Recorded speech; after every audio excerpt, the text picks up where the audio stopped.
Welcome everyone to Zen meditation at the Dharmabang Temple. Who is new to Dharmabams? Who's new to meditation? Oh, good, I don't have to do anything. Who's new to Zen meditation?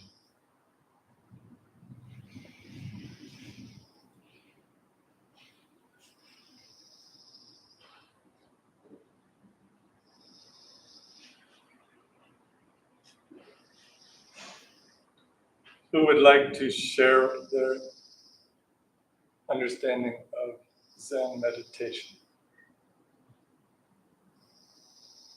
Okay, then I'll have to say something.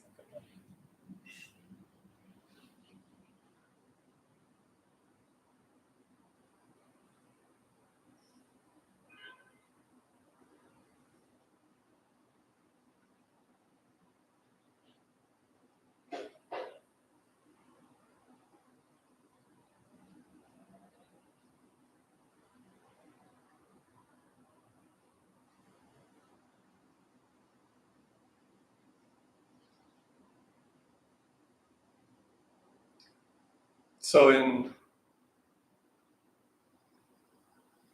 perhaps the general popular view of meditation, we engage in meditation because we want to try to feel better.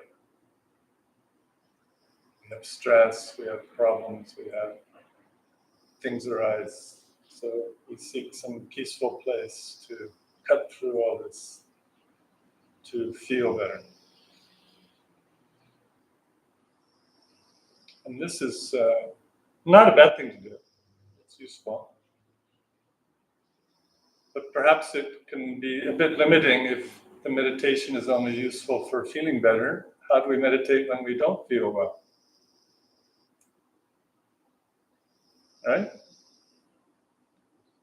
So Zen offers a kind of practice that's useful not only for feeling better, but also for when we are also not well. Zen is an approach that looks to get to the essential nature of things, that cuts through the nature of our suffering. Through a very simple, direct method, right? So that has to do with our breathing, our body, and our awareness. And our relationship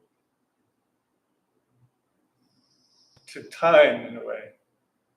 So,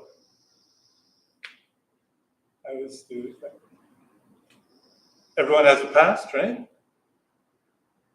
Anyone here not have a past?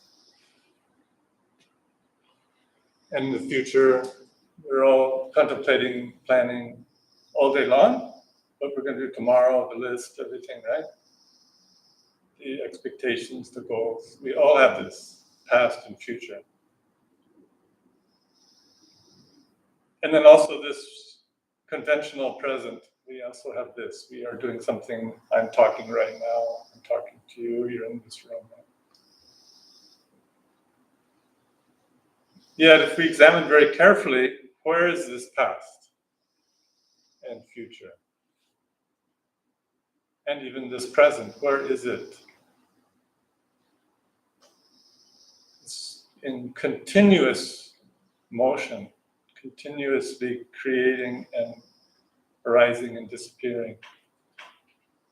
So we fabricate our identity around how we interpret this flow of what is seemingly past, present, and future.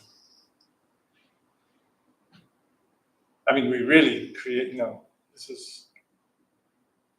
it's not like I just thought this up. We really grab onto this. To where something from the past can come up from long ago and we're very happy about it or sad about it, or we have an expectation of something coming off down the road and we're very excited about it. But really, where are these things?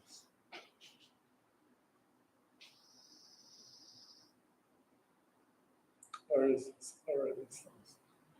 So when we engage in the practice of Zen by giving our full attention and our awareness into our breathing and body, pulling our awareness into just allowing what is arising in this present moment.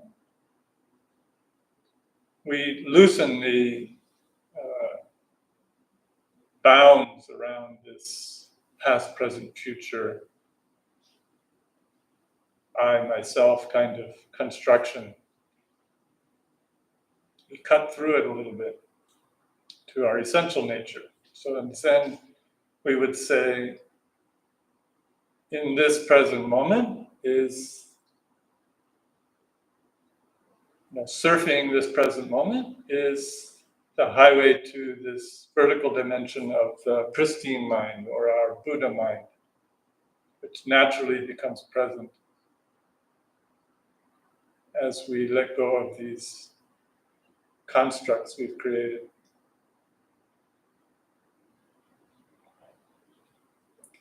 So in that practice is very simply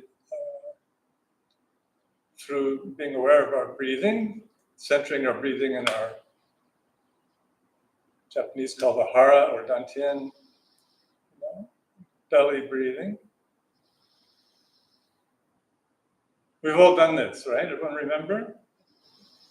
Did it for a long period of time, H2. Everyone remember? No? H2 breathing. Eyes were open, gazing at things, breathing from the belly. Everything was in complete, unified experience. Long gone. Okay, so here we are. We feel an emotion, our breathing gets trapped, we get stuck. Right? Car cuts in front of you.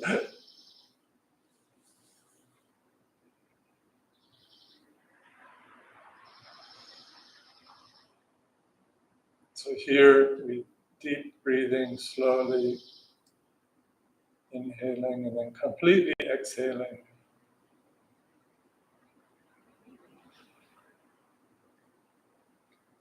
At the point of completely exhaling, there's a very natural pause. So allow some space around that pause.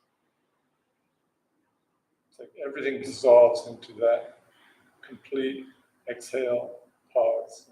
And then slowly inhale.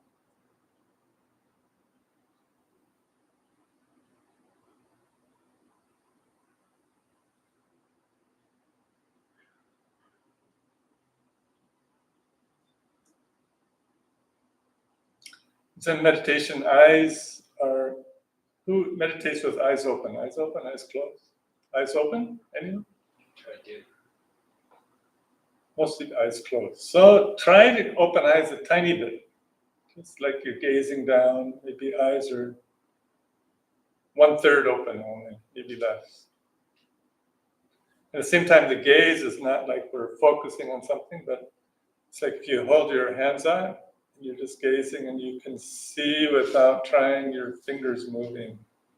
This peripheral vision, gazing.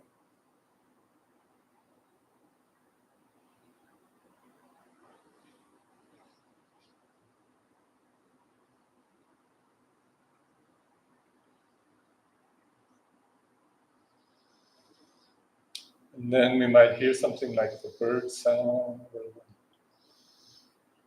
other distant noise of the car, the rain.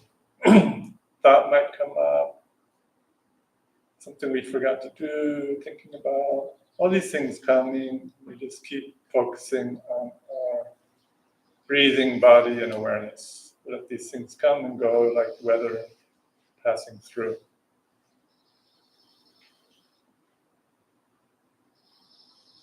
Very simple, right? A little difficult sometimes. We want to jump into the train of thought, and all of a sudden one's planning, thinking, blah, blah, blah, blah, and you have to come back, okay, this breathing body, just plain, simple awareness without any judgment or grabbing on or pushing away. No need to name anything even, just the sounds, thoughts, feelings, emotions arising, going away.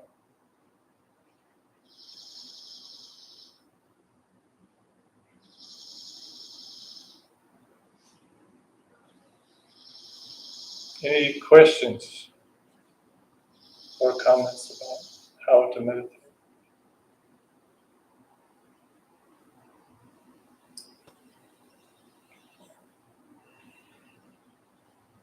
So we'll meditate for a few minutes and then talk a little bit, continue on from there. Everyone comfortable? Yeah.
Any questions, comments?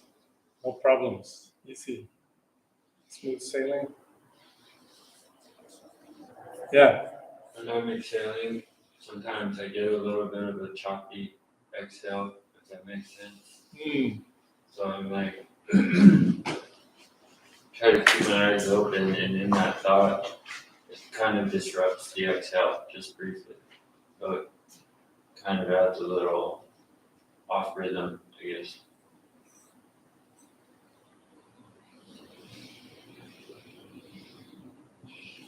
So maybe something. So when you're inhaling, it's fine, and then you're slowly exhaling, and then. I think that might be overthinking the exhale. Oh. Possibly.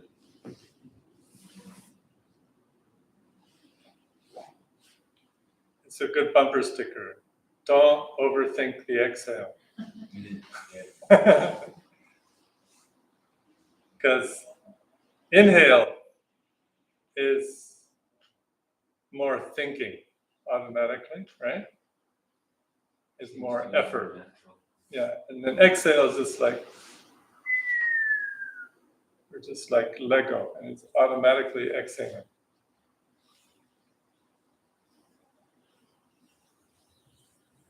Yeah, so maybe a subtle problem that can arise sometimes is thinking that in meditation we need to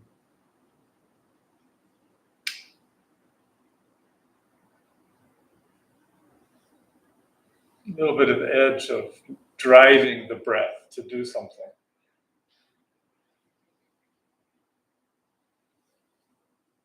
Actually, it's really, as meditation develops, it's letting go to where we are being breathed. The eye isn't pushing anything.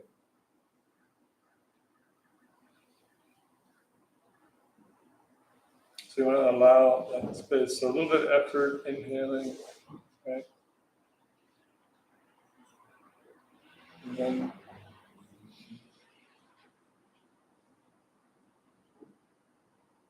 so it's almost like awareness is just riding the breath. Breath is carrying the awareness. Awareness and breath are become seamlessness begins to feel like there, and it's just allowing that spacious feeling to this kind of exhale. Breath, body, breath, awareness is like.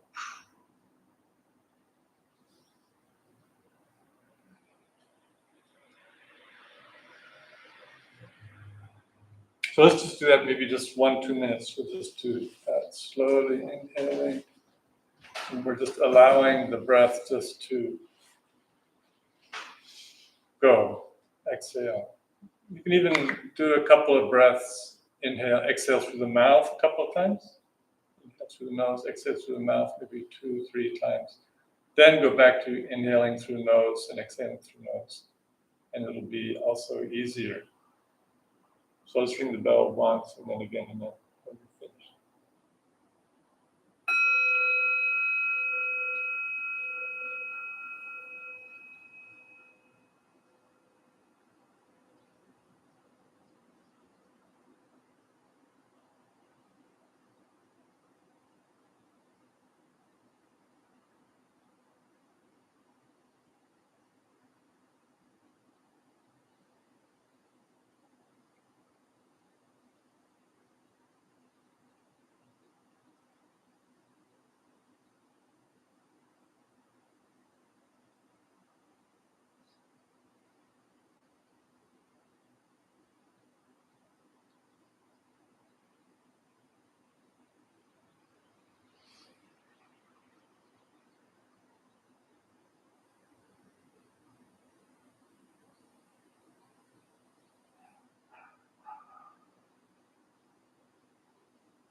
How was the breath experiment? Better?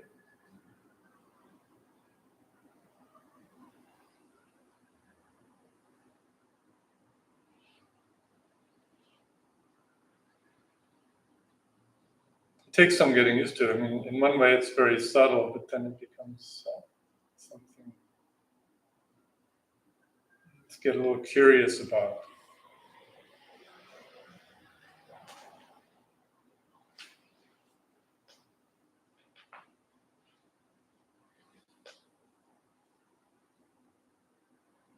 I mean, we all experience, any emotion. Where do we feel it? Except we all feel it somewhere slightly different, right? Maybe some similarities. And then what happens to our breathing when some emotional state happens? So meditation, is about how to more deeply navigate this breathing body awareness.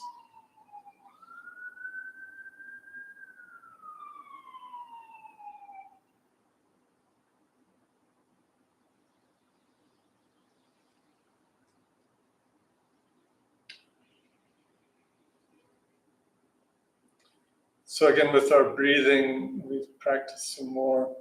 You begin to almost feel like you're breathing through your whole body. Does anyone have that experience a little bit? When you're inhaling through your feet, through your hands, through your whole body. Whole body is filled with energy, and you're inhaling through that whole system, that whole body awareness.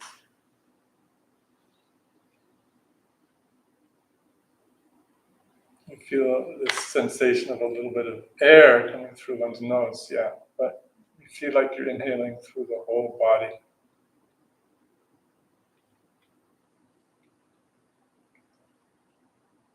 And exhaling, also a whole body awareness.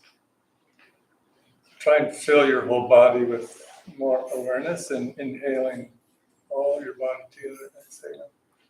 So then after a little while, yourself is being breathed by this process.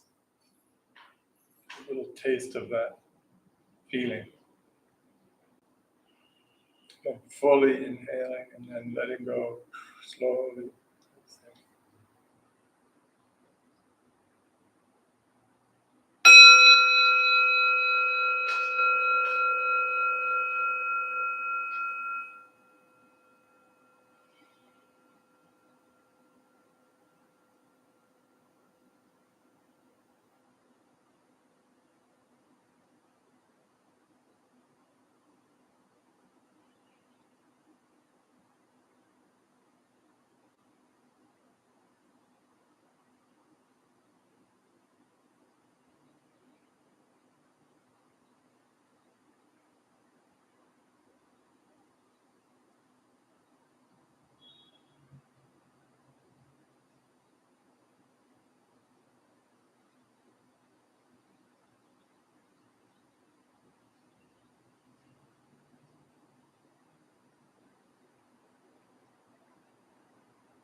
Any comments, questions?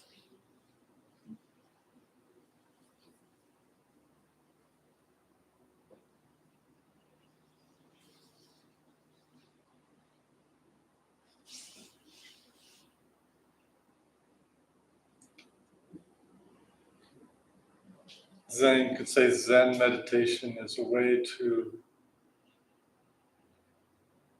unlearn our habituated, constricted breathing habits.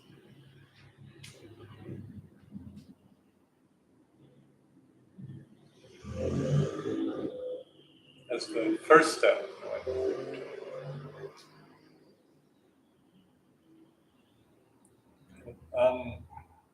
Unwind the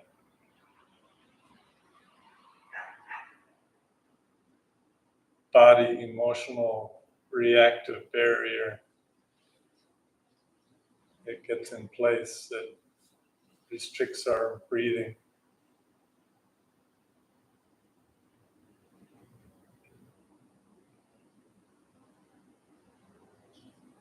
So it's very simple, a little challenging sometimes, coming back present.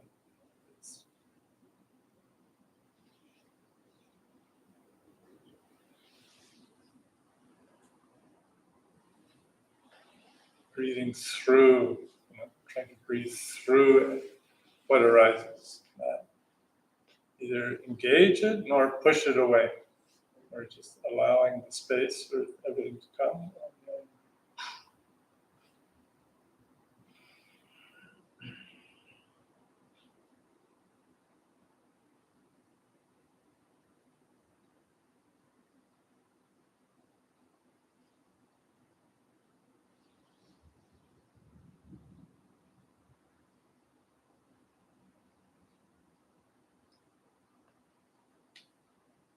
Anyone reading any books on meditation right now?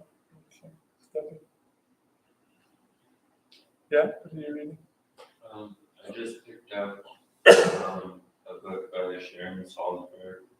I can't remember the title exactly, but I haven't started that one yet. But I read a few other books on meditation. Yeah, her books are good.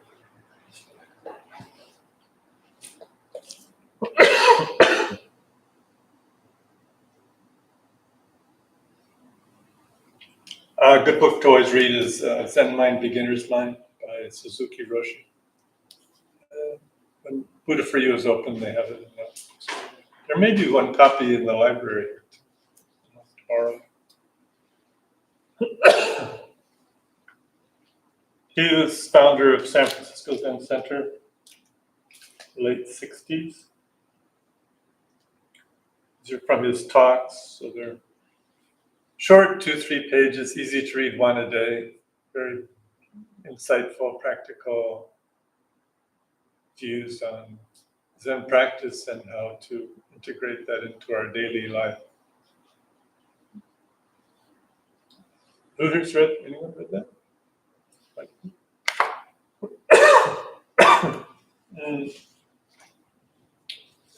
Another recent book, Rinzai Zen Way by Meiro Roshi, gives a really good overview of Rinzai Zen view and practice. And then that's also, I think, they have in the bookstore. And then a follow-up book, Hidden Zen, is also really good.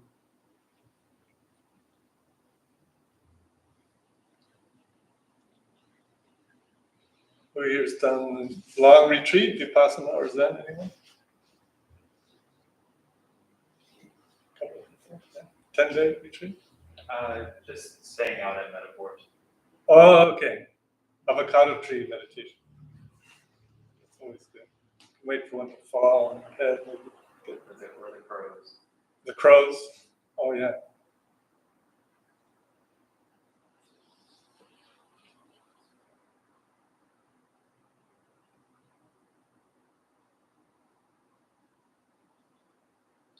I have a question. Something I've been kind of showing on, I feel.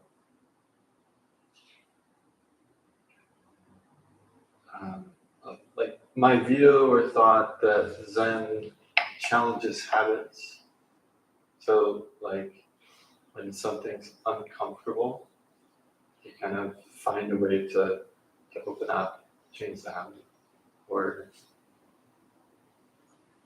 But I guess I'm wondering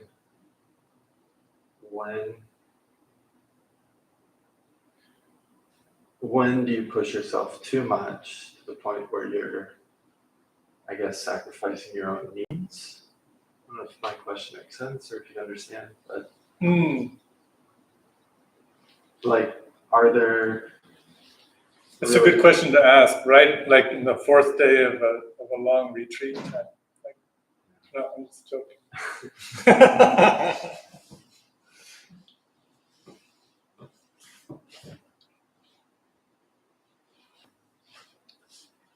Let's see if we can frame a clear question out of that.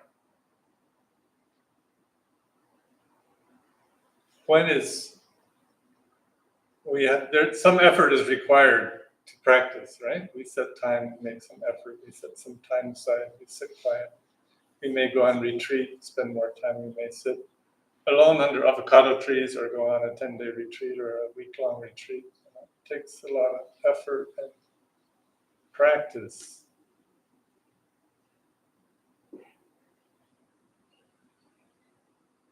So then the question is, when are we making too much effort to practice? I guess just in day-to-day life, like your own needs or boundaries, and when, like if you're uncomfortable with the situation, you try and see a way to open up to it. Or when do you say, no, maybe I'm not, I can't do that. So, is that a bit more clear?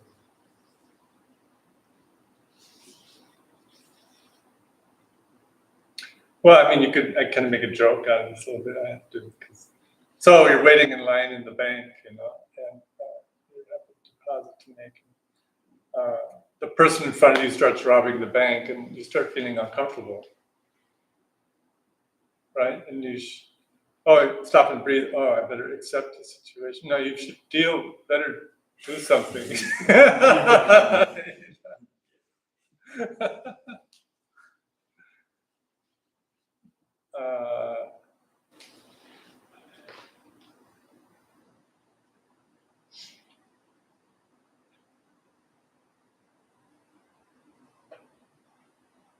So this is ever changing, the position, This is completely unpredictable, impermanent.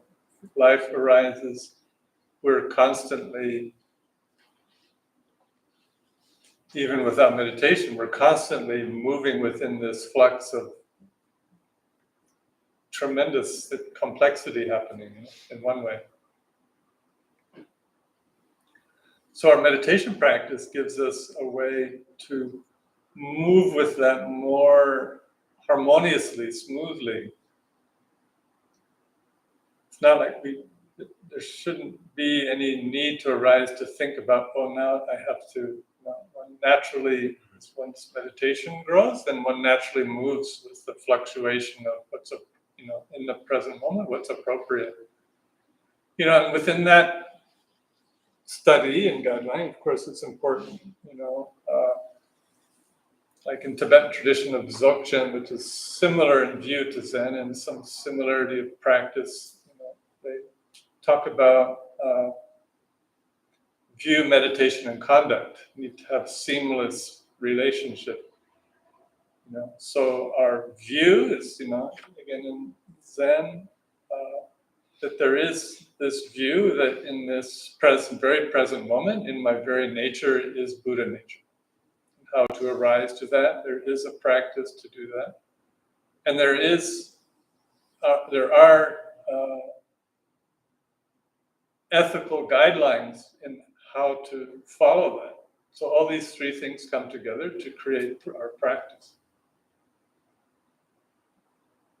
And it's the same in Zen, it's expressed slightly differently.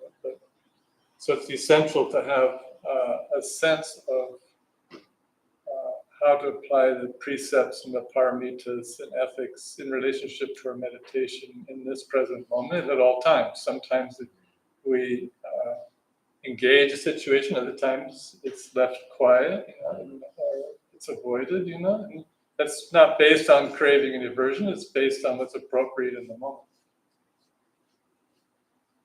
When we often fall into where it's, wanting to grasp on to force something or push something away, then we're already lost.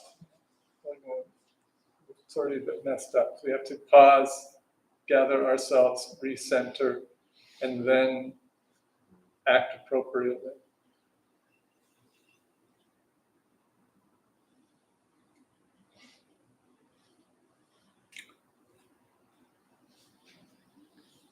Any other questions or comments? Does that sort of answer? Yeah, yeah.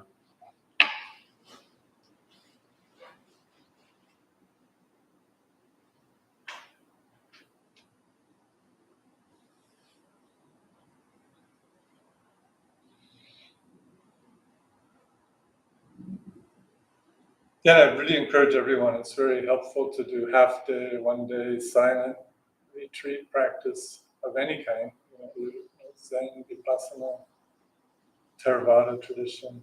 San Diego's, we're very fortunate because we have places where we can engage in these practices that are really readily available. So, Tibetan Practice Center in Escondido also. I don't know if they're open yet, but they will be soon probably. Again, Guatemala, various Zen places.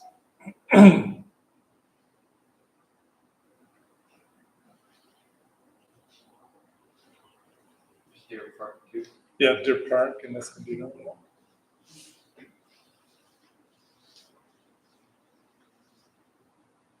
So you're your own experiment. More meditation is useful. Anything else? Thank you.